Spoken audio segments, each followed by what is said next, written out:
وكل مجاهد لله بأهل البدر يا الله. Jelas? Wallahu a'lam. Kemudian amal doa anak yang soleh, apakah itu masih anak yang kandung atau doa anak yang yatim yang Ibu kalau mendoakan saya, sampai tak doa ibu ke saya? Sampai. Kita tak ada hubungan. Bapak kalau mendoakan saya sampai apa tidak? Sampai, tak ada hubungan. Makna anak soleh itu bukan membatasi hanya doa dia yang sampai. Makna doa anak soleh itu artinya amal Abdul Somad ada 3 yang tetap mengalir. Ceramah Abdul Somad ini amal dia apa tidak ini? Amal. Kalau Abdul Somad ngasih semen, ngasih batu bata, itu amalnya apa tidak? Amal. Anak Abdul Somad itu anaknya itu amalnya apa tidak? Kalau anak itu bukan amal saya tengok aja bini saya, mungkin lahir anak saya itu. Nah, begitu kasarnya, mohon maaf, beri maaf. Jadi makna anak tadi jangan diragukan. Ustaz, kami ini tak punya anak, cuma anak angkat. Mengalir. Anak tiri, mengalir. Anak orang, mengalir. Mengalir. Jangan takut tentang masalah. Yang tak punya anak, jangan takut. Anak asuh, anak yatim. Makna hadis itu mengatakan anak soleh artinya amal kita nih putus, tapi ada 3 amal kita. Sedekah itu amal kita, anak itu pun amal kita, dan ilmu yang kita ajarkan itu pun amal kita. Bisa dipahami? Bisa. Insyaallah. Wallahu a'lam.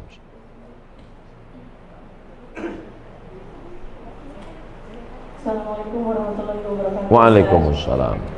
Saya mau menanyakan amalan mana kira-kira yang diterima seorang tua yang punya anak kandung tetapi dia kurang taat beribadahnya, atau dia mengangkat anak bukan anaknya sendiri tetapi anak-anak itu sangat soleh dan sering mendoakan orang tuanya. Jadi amalan mana yang lebih cepat diterima oleh Allah? Itu yang pertama. Dan yang kedua, saya mohon supaya Ustadz dan jamaah yang ada di sini nanti tolong mendoakan untuk kesembuhan ibu saya.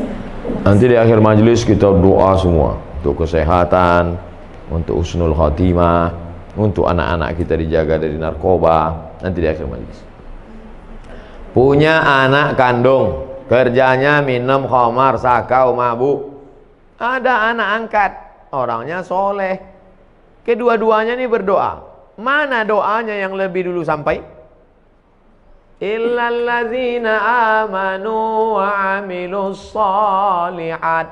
Semua manusia ini rugi kecuali orang beriman dan beramal soleh. Yang ditengok bukan anak kandung, anak tiri, anak angkat, tetangga, kawan, jiran, sahabat. Yang ditengok adalah soleh. Makanya Rabbi habli minas sholihin. Jangan takut tidak punya anak, tak ada yang mendoakan.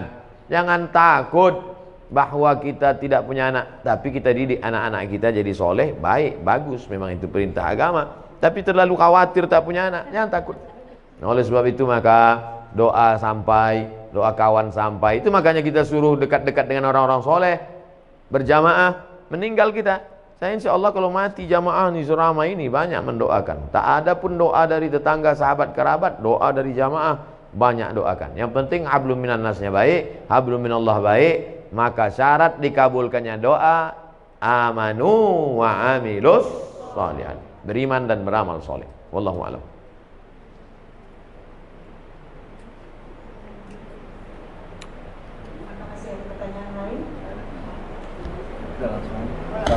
Assalamualaikum Pak Ustaz. Waalaikumsalam. Kalau misalnya kita kan nabung di bank konvensional, itu kan ada bunga, berbunga. Nah bunganya itu kan boleh nggak gitu diamalkan ke mana gitu? Nah, itu hukumnya gimana tuh Pak Ustaz? Juga yang menerimanya bagaimana gitu? Bapak Ibu yang ada tabungan di bank konvensional, besok waalaikumsalam warahmatullahi wabarakatuh. Bapak Ibu yang ada tabungan di bank konvensional, kalau betul Bapak Ibu mendengar pengajian saya ini, besok pagi alihkan ke bank syariah. Siap? Saya ulang sekali lagi. Bapak Ibu yang di bank konvensional, besok pagi alihkan ke bank syariah. Siap? Banyak anda dalam hati. Siap. Saya gaji ditransfer ke BRI Syariah. Walaupun BRI Syariah menolak saya ceramah, tak apa-apa. Tetap di mana saya, tabunglah ke BRI Syariah. Saya di BRI Syariah. Anda tabunglah ke BRI Syariah. Walaupun BRI Syariah menolak saya ceramah. Tak apa-apa. Saya tahu kalian takut ngundang kan? Tak apa-apa. BNI Syariah, Ustaz Somad, kami buatkan Ustaz kartu. Menabunglah ke BNI Syariah. Walaupun BNI Syariah tak berani juga ngundang. Tak apa-apa. BSM, Bank Syariah Mandiri, kasih saya kartu, pakai kartu, datang dia ke kampus tempat saya, nih kami buatkan Ustaz kartu Bank Syariah Mandiri, 3 BRI Syariah, Bank Syariah Mandiri, BNI Syariah. Bang Muamalat belum datang lagi. Alihkan ke Bank Syariah, karena kalau bukan kita yang menghidupkan perekonomian syariah ini siapa lagi? Di Malaysia saya diundang ke Bank Rakyat. Saya tengok Bank Rakyat, wah, ini konvensional ini. Sampai hati orang ini ngundang saya, neraka jahanam ini. Pas sampai di situ, belum saya tanya, direkturnya udah ngomong, Ustaz Somad, ini bank konvensional katanya. Dalam hati saya, hancur dunia persilatan. Tapi sudah berubah jadi Islamic Bank. 5.000 pegawainya. Berubah dari konvensional, berhasil 100% murni jadi Islamic Bank, bank syariah. Pergi ke Kuala Lumpur, hebat. Maka besok, 2 yang menyebabkan sulit merubah bank konvensional jadi syariah. Pertama, political will, politik. Yang kedua, iklan ke masyarakat kurang. Saya di mana-mana terus saya sampaikan. Oke, sekarang kita cerita tentang Bapak punya tabungan di masa lalu dan sekarang bunganya ada. Mau dikemanakan bunganya ini? Bolehkah bunga yang punya Bapak 100 juta ini, kita taruhlah 100 juta ini sekarang ada bunganya, bukan tabungannya, bunganya. Kemana bunga ini? Kata Syekh Yusuf Al-Qardawi, nama kitabnya Fatawa Mu'asirah, sudah dicetak oleh Gema Insani Press Jakarta. Judulnya Fatwa-Fatwa Kontemporer Yusuf Qardawi. Diserahkan ke lembaga yang dinikmati orang banyak, masalih ammah. Masjid, panti jompo, panti yatim, sekolah Islamic boarding school, serahkan. Bapak yang ada tabungan-tabung di konvensional, duit hasilnya itu riba, jangan kasih ke anak, jangan kasih makan ke rumah, serahkan ke lembaga yang dinikmati orang banyak. Ini jangan Ustaz Somad ini ceramah gini, nanti ujung-ujungnya kemana Pak Ustaz? Ke saya. Saya sampai sekarang tak pernah kepentingan pribadi saya serahkan ke lembaga-lembaga yang banyak dinikmati orang banyak. Wallahu a'lam. Ustaz, assalamualaikum warahmatullahi wabarakatuh. Waalaikumsalam. Masalah bank syariah, yang saya tahu di Indonesia bank syariah itu patokannya masih Bank Indonesia, masih konvensional. Karena saya pernah punya pengalaman pribadi di kantor, mau nutupin kredit yang lebih cepat itu tetap kena denda, Ustaz. Nah ini jadi seperti apa ya, Ustaz? Seluruh bank di Indonesia menginduk kepada BI. Tidak ada yang di luar BI.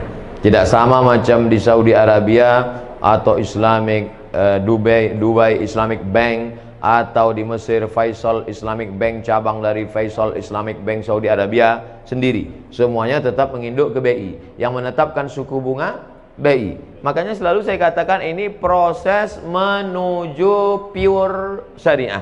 Dan siapa yang menolong menuju prosesnya ini? Kita. Sekarang pertumbuhan Islamic Bank, bank syariah di Indonesia baru 7%.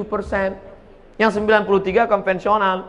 Padahal umat muslim terbesar di dunia Indonesia. Menunjukkan kita Islam ritual oke, Islam haji umroh mantap. Tapi kalau sudah menyebut ekonomi, maka kita support menuju syariah. Bahwa Abdul Somad mati nanti belum juga terwujud, paling tidak kita pernah berkontribusi menuju. Jadi kalau bapak menabung bank syariah, bapak barulah dia kuat. Setelah kuat, barulah dia bisa independen, murni sendiri. Makanya pemerintah mengeluarkan aturan, bank konvensional boleh membuka divisi syariah selama 16 tahun. Setelah 16 tahun kalau dia berhasil, maka dia berdiri sendiri, nanti akan memecah diri, memisahkan diri dia, berdiri sendiri. Tapi tetap menginduk. Nanti tetap sampai pada puncaknya. Sekarang beberapa bank daerah Nusa Tenggara Barat, BPD-nya, Bank Pembangunan Daerah, sudah jadi bank syariah. Aceh jadi bank Aceh, Riau insya Allah tak lama lagi, Sumatera Barat Bank Nagari itu akan jadi bank syariah. Setelah nanti ini banyak bank syariah ini bergabung besar, mungkin bukan zaman kita, zaman anak kita, zaman cucu kita, barulah maka kita. Tapi kita nanti ikut ditanya Allah Ta'ala, apa kontribusimu menegakkan bank syariah Indonesia? Aku ikut berkontribusi karena meletakkan uangku di bank syariah. Jadi kalau dikatakan mana itu yang pure murni original syariah, belum, menuju syariah. Mudah-mudahan kita termasuk orang yang ikut berkontribusi dan mensupport program ini. Amin ya rabbal alamin.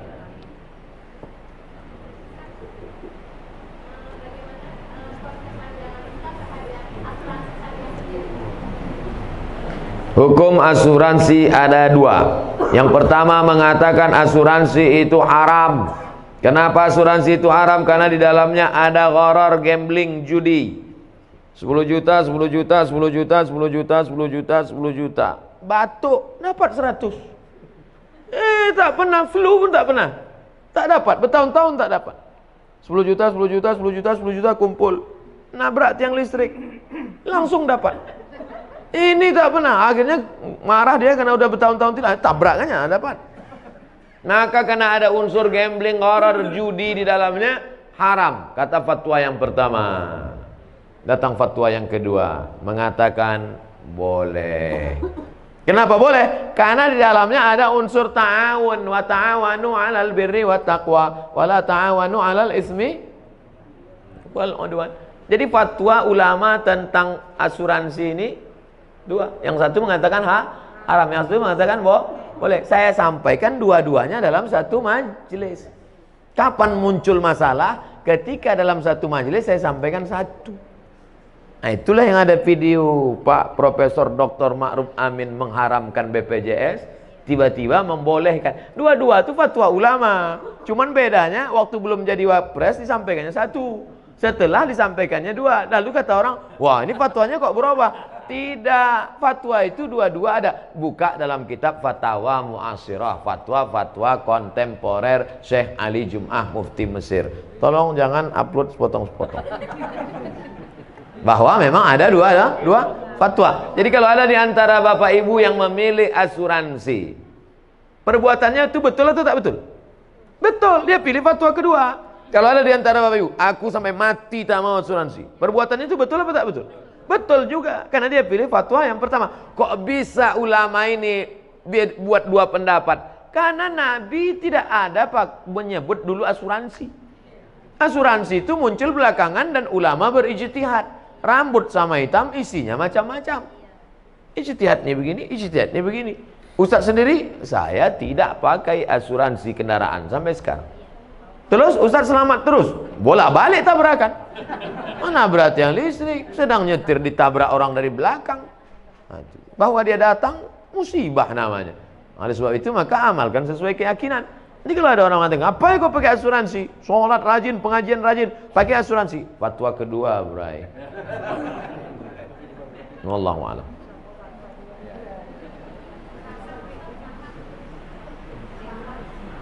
Ya Bu. Sampai sekarang tidak ada keluar dari Majelis Ulama Indonesia yang mengatakan bahwa materi benda yang disuntikkan itu halal. Tak ada. Ini kan ada fatwa halal. Ada tak halalnya nih? Oke, oke, halal. Halal. Halal ini isinya halal. Sedangkan itu, suntik itu tidak ada yang mengeluarkan fatwa isinya itu halal. Tak ada. Yang ada fatwa boleh memakainya karena darurat. bukan isinya. Boleh memakainya. Bedakan antara fatwa isi dengan fatwa memakai. Sekarang saya masuk ke hutan. Sampai di hutan tak ada makanan, yang ada cuman babi. Lalu saya telepon, "Assalamualaikum Ustaz." "Waalaikumsalam. Ini ada babi nih Ustaz. Boleh tak saya makan?" Kata Ustaz itu, "Ada kau makanan yang lain?" "Tak ada." Jadi pilihannya cuma dua aja Ustaz, mati sama babi. Makanlah babi itu. Apakah babi itu halal? Tidak. Sampai mati babi tak halal. Tapi mau makan babi saat itu boleh karena darurat. Karena kalau tak dimakan mati sampai dapat pisang. Kalau udah dapat pisangnya kau makan babi lagi. "Assalamualaikum Ustaz. Enak rupanya babi ini Ustaz." Jangan. Dari cerita ilustrasi tadi, paham Bapak Ibu kan? Nah, itu enaknya kita ceramah sama orang cerdas nih. Fatwa tentang materinya halal itu tak ada, tapi memakainya karena nanti akan ada penyakit ini, akan ada ini, akan timbul ini, akan ini datang ini, akan mati, akan cacat. Maka kata ulama, daripada nanti anakmu sakit, aku pakai aja lah tak apa-apa. Sementara nanti dapat mungkin akan maju teknologi ini, nanti ada umat Islam yang bisa membuat materi yang halal. Jelas? Allahu a'lam. Salatullah, salamullah ala Taha Rasulillah.